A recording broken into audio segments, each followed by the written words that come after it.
for AGI in the region and beyond. How's the manufacturing business doing? Let me say good morning to listeners and our viewers.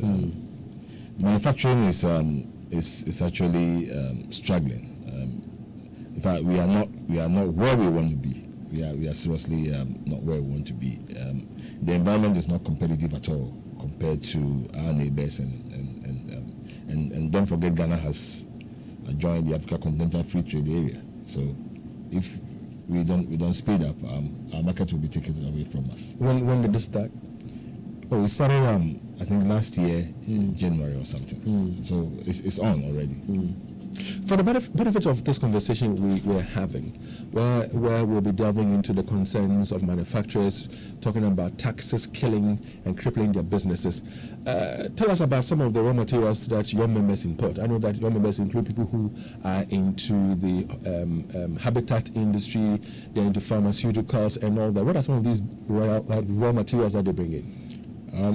Most of the, some of the raw materials that we bring in, like myself, we do agro processing, so we do sometimes bring in soybean when we don't have some in Ghana. We have some companies that bring in aluminum sheets, like those who do roofing and stuff, pharmaceuticals, clinker, etc., to make cement. A whole lot of a varied number of items that we import. Because most of these raw materials are not found in Ghana, and they add it to the ones that they get in Ghana, and sometimes they bring it in, add value to it, and then sell also.